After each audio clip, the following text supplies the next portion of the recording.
توہین رسالت کا مسئلہ نبی صلی اللہ علیہ وسلم کے دور میں توہین رسالت کے مرتکب کو قتل بھی کیا گیا ہے اور معاف بھی کیا گیا. دونوں واقعات ہمیں ملتے ہیں.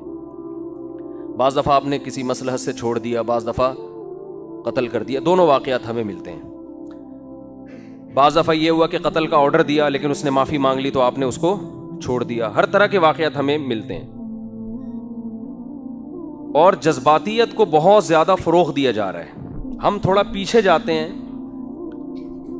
جنید جمشید کے زبان سے ایک لفظ نکل گیا تھا, غلطی ہو گئی تھی اس سے. حضرت عائشہ کے بارے میں کچھ کلمات اس نے ایسے کہے جو میں سمجھتا ہوں غیر شرعی بھی نہیں تھے, نہ اس میں کوئی گستاخی کا پہلو تھا, لیکن اگر کوئی گستاخی نکالنا چاہتا تو نکال سکتا تھا. اس کے ساتھ جو حشر ہوا وہ ساری دنیا کے سامنے. میری اس وقت جنید جمشید سے ملاقات نہیں تھی, لیکن ان کے ریلیٹیو مجھ سے ملے تھے. انہوں نے بتایا تھا کہ جنید جمشید اتنی ٹینشن میں ہے کہ آپ کی سوچ ہوگی. تو ذرا سا میری امی عائشہ کے بارے میں کچھ ایسی بات ہو گئی جو یوں کہہ دیتا تو زیادہ اچھی تھی, یوں کہہ دینا تھوڑا سا نامناسب. زبان ہے انسان کی. وہ میں نے بیان بھی جنید جمشید کا سنا تھا, اس میں کہیں توہین کا, امی عائشہ کی توہین کا کوئی پہلو نہیں تھا, لیکن اس سے یہ نکالا گیا کہ اس نے امی عائشہ کی توہین کی ہے.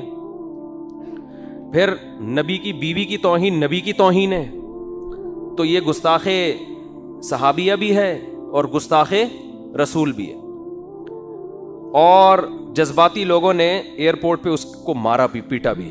جس پہ گزرتی ہے نا وہ جانتا ہے کہ, اور خاص طور پہ ایک آدمی جو عزت دار ہو, معاشرے میں مشہور ہو, ایک سیلیبریٹی ہو, اس طرح سے اس کو ایئرپورٹ پہ مارا کوٹا گیا ہے.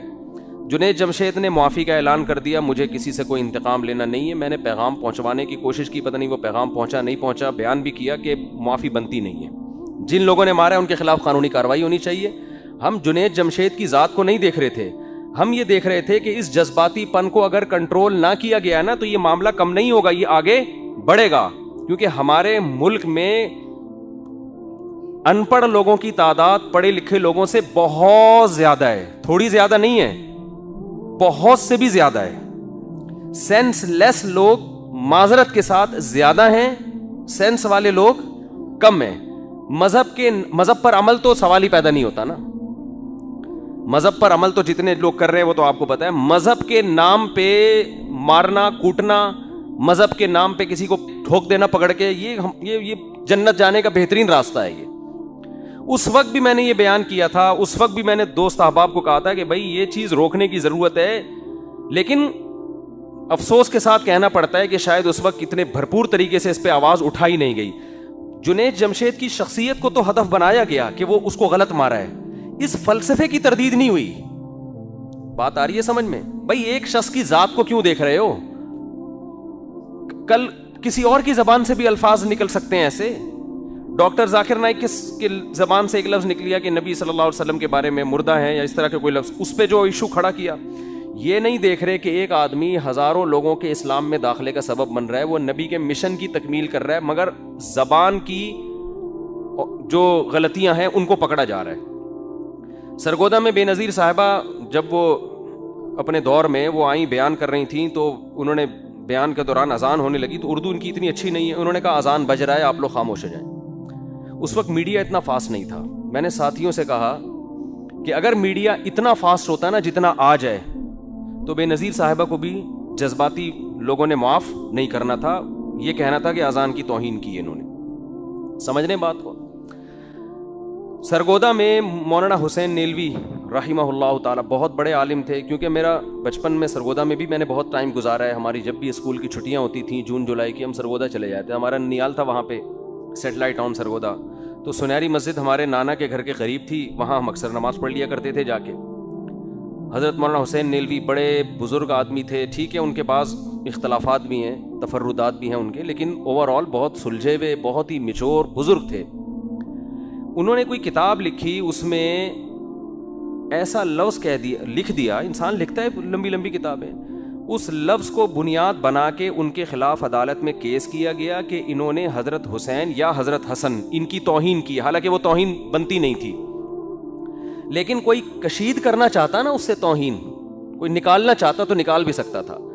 جج چونکہ وہ پہلے سے ہی, بعض دفعہ جج بھی اپنی وہ دشمنی نکال رہے ہوتے ہیں, اس نے اہل بیت کی توہین کا کیس بنا کے مولانا حسین نیلوی صاحب کو جیل میں بند کر دیا اور ان کا جنازہ جیل سے اٹھائے.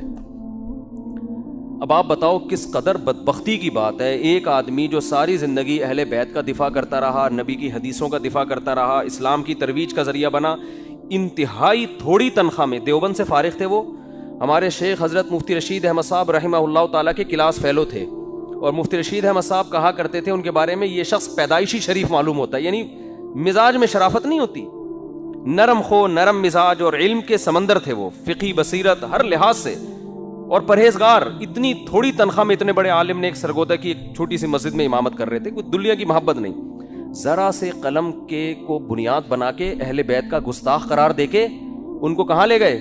جیل, اور جنازہ جیل سے اٹھا ان کا. تو میں جب 8ویں کلاس میں پڑھا کرتا تھا, کیونکہ میں تو یہ سب چیزیں بہت عرصے سے دیکھ رہا ہوں نا, اس وقت سے میں یہ کہہ رہا تھا کہ مذہبی حلقے کو بھرپور آواز اٹھانی چاہیے کہ اس مسئلے کو واضح کریں کہ قتل کرے گا کون.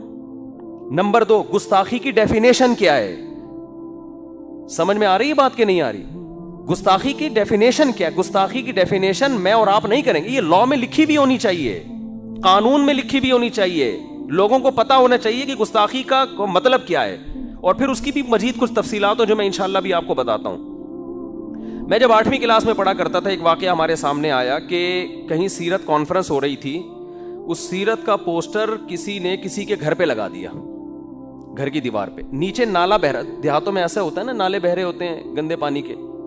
یہ صاحب جب گھر سے باہر نکلے, انہوں نے کہا یار یہ میرے گھر کے باہر پوسٹر کیوں لگا ہوا ہے؟ انہوں نے پوسٹر پھاڑ دیا, پوسٹر پہ نبی کا نام لکھا ہوا ہے, وہ کاغذ گر گیا نالی میں. اس بندے کی قطعاً نبی صلی اللہ علیہ وسلم کے نام مبارک, نام مقدس کو نالی کی نظر کرنا نہیں تھا, وہ پوسٹر کو دیکھ رہا ہے کہ یار میرے گھر کی دیوار کیا ہو رہی ہے, خراب ہو رہی ہے.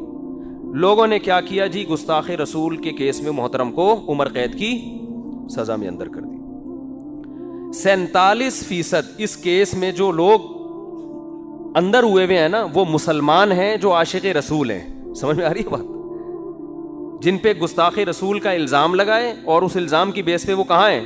جیل کی کوٹریوں میں ٹائم گزار رہے ہیں, جس میں علماء بھی ہیں, جس میں عاشق رسول بھی ہیں, جو حاشا وکلا کبھی سوچ بھی نہیں سکتے کہ ہم نبی کی گستاخی کریں گے, لیکن جس نے اپنی ٹھڑک پوری کرنی ہوتی ہے, کسی سے دشمنی نکالنی ہوتی ہے, کسی بھی بات کو بنیاد بنا کے وہ گستاخ رسول کا فتویٰ لگا کے کیا کر دیتا ہے.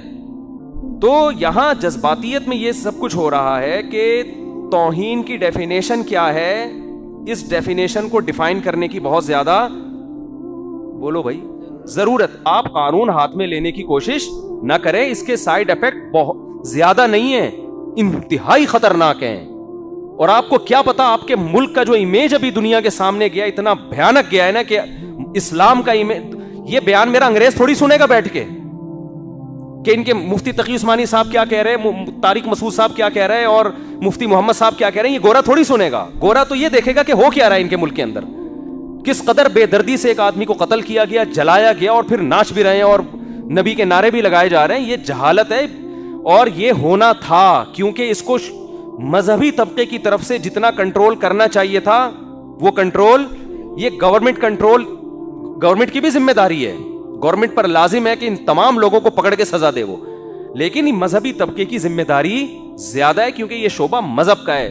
ان کی ذمہ داری زیادہ ہے کہ وہ لوگوں کو جذباتیت سے نکالے. ناموس رسالت ہم سب کا مسئلہ ہے, اور میں جتنے حکومتی لوگوں سے ملا ہوں, چاہے وہ نواز شریف کے ہوں, چاہے وہ پی ٹی آئی کے ہوں, جے یو آئی کے تو ہیں, وہ تو سارے ہیں ہی علماء, کسی بھی چاہے وہ پیپلز پارٹی کے ہوں, سارے الحمدللہ جو بھی کلمہ گو ہے الحمدللہ ناموس رسالت کی تحفظ کی بات کرتا ہے, نبی سے دل سے. مسلمان کتنا ہی گناہگار کیوں نہ ہو, کوئی بھی مسلمان ایسا نہیں ہے جو رسول اللہ صلی اللہ علیہ وسلم کی گستاخی برداشت کرتا ہو. تو اس میں کچھ لوگ فنٹر بنے ہوئے ہیں, وہ سمجھتے ہیں یہ جتنے ہمارے اسمبلیوں میں لوگ بیٹھے ہوئے ہیں یہ گستاخ رسول کو سارے سپورٹ کرتے ہیں, یہ سارے جو ہے نا قانون کو تبدیل کرنا چاہتے ہیں. قانون کی تبدیلی کی باتیں ہوتی ہیں, بیرونی دباؤ ہوتا ہے, لیکن ایسا نہیں ہے کہ کوئی بھی ان میں دل سے راضی ہو کہ ان کو کیا فائدہ ہے اس قانون کے ہونے نہ ہونے سے. تو جذباتیت سے ہٹ کے بات کرنی پڑے گی. یہ جو زبانیں لڑکتی ہیں, فوراً گستاخی کا فیصلہ, فوراً گستاخی کا فتویٰ, یہ بہت خطرناک معاملہ ہے.